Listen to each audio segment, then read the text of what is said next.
the Party Next Door album, the Love Songs for You that's coming out. He didn't drop yet. That comes out on Valentine's Day. It's actually Party's album, but Drake is reportedly going to be featured on it. He dropped album art yesterday though. So this album art, in the album art, you see Drake, you see Party Next Door.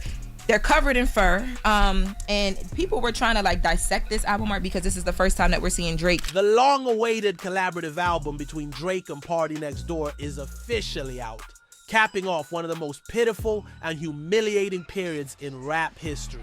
Even though this record was recently released, it is already quite evident that it is Drake's first album after their feud with Kendrick Lamar cost him everything. Naturally, the stakes have never been higher in terms of what Drake should be attempting to show, especially after all the other issues he has caused. However, if this record doesn't work out, Drake is more or less done for good. Put this in perspective by considering that Kendrick Lamar made fun of him for leaving his hometown's music scene to follow the newest trends on Not Like Us, and that he told him to stop rapping because he liked Drake's melodies. Now that he's returned home, he's making this album all about his hometown. Naturally, it's a real collaboration with a local artist, and based on the album's visuals, it's clear that at a time when Kendrick Lamar has never made Drake appear worse, Drake is only becoming more and more pathetic as his actions here serve to validate Kendrick's diss tracks. This is particularly evident from the fact that Drake has already been embroiled in a great deal of controversy on the first day of the album's release, not only because of the music, but also because Drake simply plagiarized and took ideas and albums from other rappers in order to create and define this record in the first place. Apart from Drake's small group of naive fans who still wish to remain in the same depressed state as him, everyone else seems to despise this thing for this reason and many more. But before we continue, please remember to subscribe and like this post.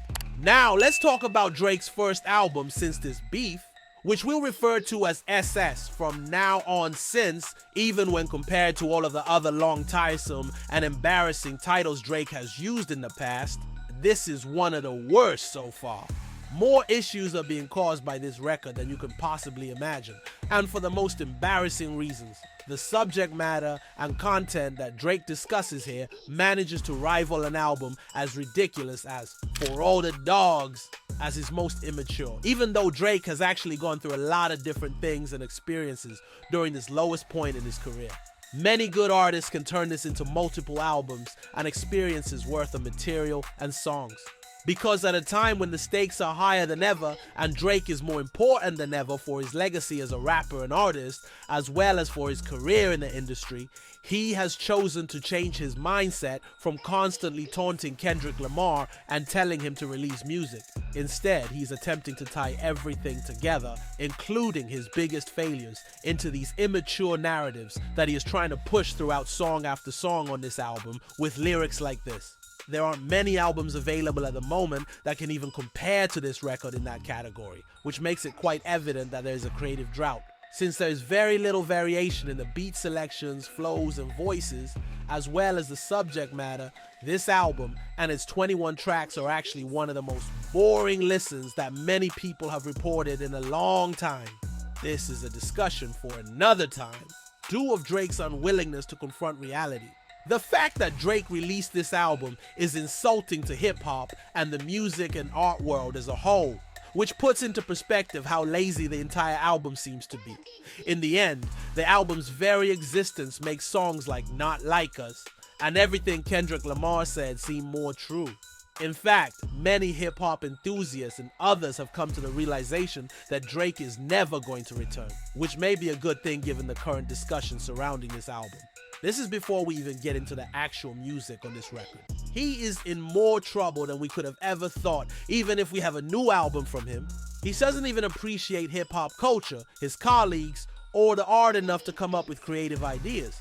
From the album's branding and title, which features the initials SSS, which have been used on everything for Drake and PartyNextDoor, to the artwork they have been releasing, such as the album's back cover, which features bunnies, to the front cover, where a smaller rapper claims that Ovo stole his work without giving him acknowledgement, In general, it has been found that Drake and PartyNextDoor have stolen the whole creative direction for their upcoming album from other musicians. In particular, the Rabbids and the entire SSS brand were appropriated from Freddie Gibbs, one of the most well-known MCs in the business today, as evidenced by his 2022 album, So Sold Separately. From the Rabbids, who serve as both his trademark and the album's mascot, to the SSS branding and title, which he focused the entire record's concept and motto around. It is clear that utilizing these two aspects at the top of your record is not a coincidence. While Drake's supporters were attempting to defend him and assert that this was the case, they are so shallow that they believe Freddie is unimportant and irrelevant, and that because Drake is so well known, he would never have even heard of the man. To reiterate, these individuals are Drake fans, not hip-hop fans.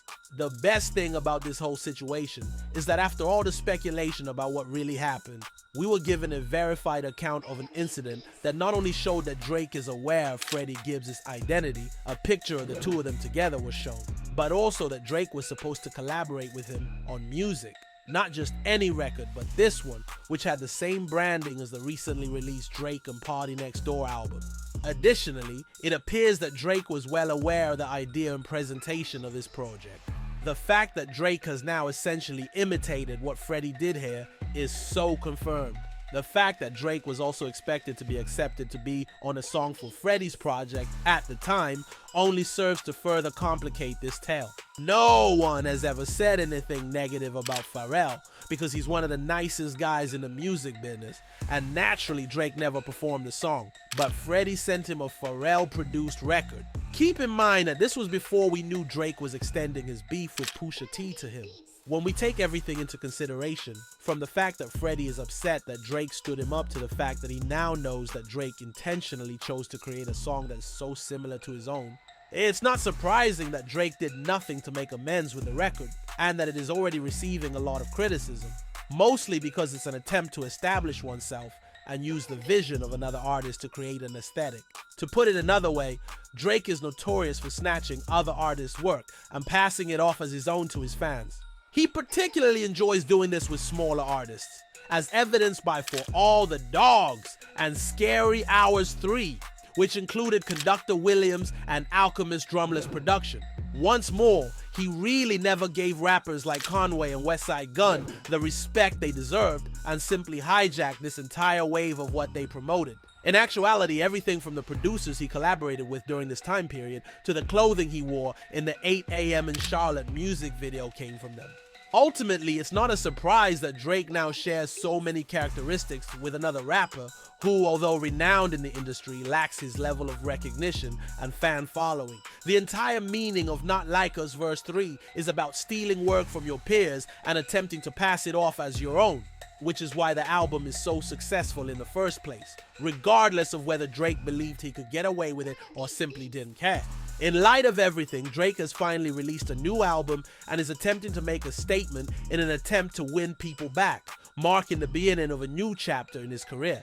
Since we will be here for far too long, I won't be discussing my own thoughts on this record just yet, but please hit the like and subscribe buttons to stay tuned. The fact that Kendrick Lamar recently won 5 Grammys for Not Like Us, and that he played it during the most watched Super Bowl halftime show ever, speaks for itself in terms of the impact it is having. This indicates that Drake has never been in a worse position when it comes to the people who are not his fans but are making desperate attempts to support him and try to keep this thing from failing, especially in this day and age when character is so important. Kendrick Lamar, and consequently, his message has never had a bigger impact.